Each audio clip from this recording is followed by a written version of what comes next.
Sobrang makapangyarihan talaga ang Ateneo. Kahit ang University Athletic Association of the Philippines ay nagsasabing bahala ang Ateneo kung gusto nilang mag-inhibit, lumaban pa rin kahit hindi pa talaga nakakamtan ng mga pamilya ang hustisya. Di pa nga alam kung ano ba talaga ang katotohanan likod ng misteryosong trahedya. No Ateneo Blue Eagles in UAAP Season 89, the University Athletic Association of the Philippines is reportedly leaving it up to the Ateneo de Manila University administration to decide whether their men's basketball team will take a break, according to UAAP Executive Director Rebo Sagisag. Sana all, sir. Pero alam nyo ba kung gusto talagang wag palaruin ng Ateneo de Manila University ang men's basketball, na dapat ang magkusa, dapat ang magbigay ng letter, magpakita ng intention, hindi muna sila maglalaro. Take a break, Ateneo de Manila University. Rason nyo na to para masabi at mapanindigan nyo na traumatized talaga ang mga players nyo.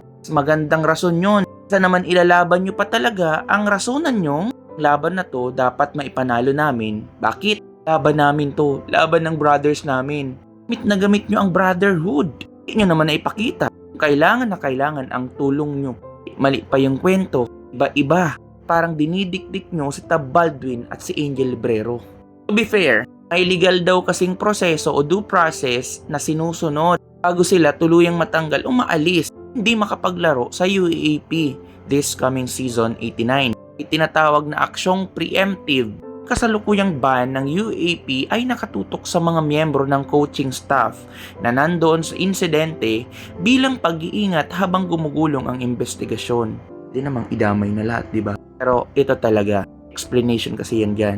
Kulangan sa katumbas na panuntunan. Wala daw po kasing tahasang nakasulat sa panuntunan ng UAAP bylaws na nagpaparusa sa buong universidad o kupunan dahil sa mga aktibidad na ginawa sa labas ng opisyal na UAAP season o off-season activities.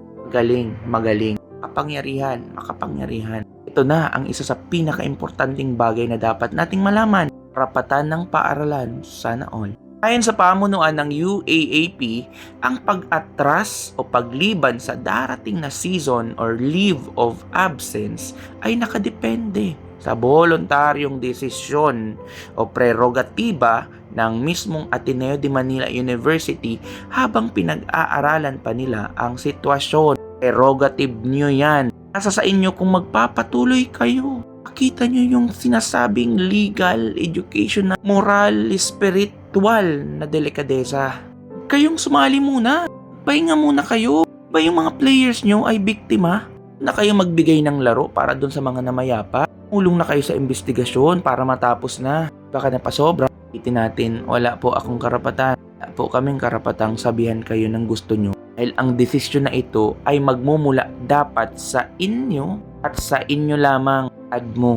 Mga nakaraang suspension, di ba? May mga pagkakaiba kasi yun. Di ko tinutulungan yung Ateneo, ha. Para lang alam ng lahat.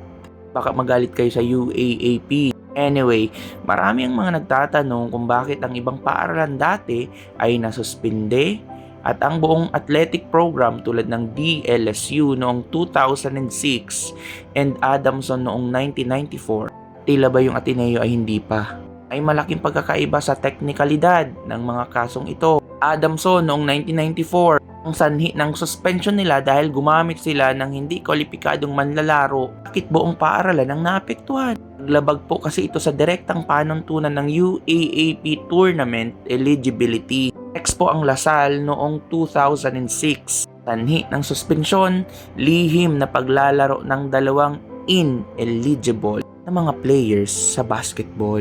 Ayon po sa UAAP, kapag ang isang paaralan ay gustong lumiban, pumaparusahan sa isang major sport, dapat itong ilapat sa lahat ng palakasan, general suspension. Finally, ang Ateneo de Manila University, dahil nga po sa trahedya sa isang off-season team building activity, elimination kasi. Ang krimen o kapabayaan ay kasalukuyang ibinabato sa mga individual, coaches or managers at hindi direktang paglabag sa eligibility rules ng liga.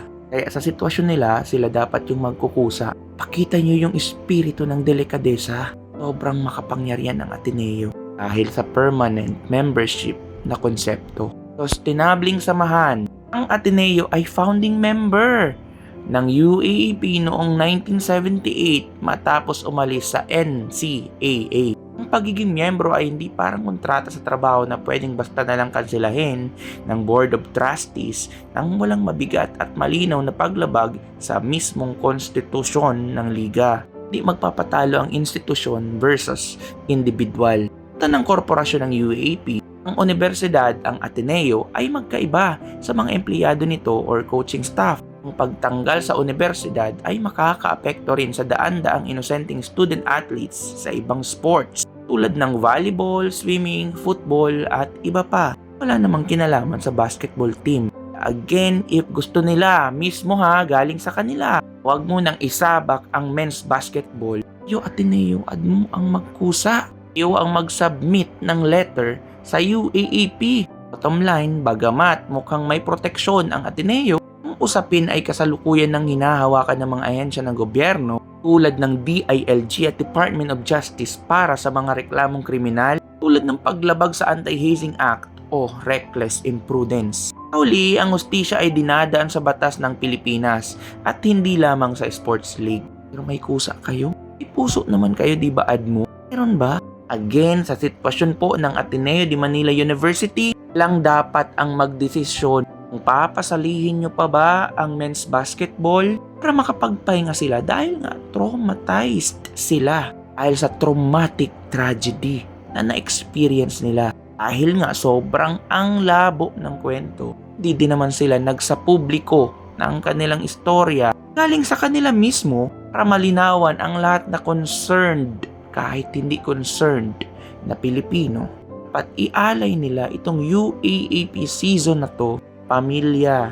Ang pamilya ay hindi sigurado kung inosente ba talaga kayo.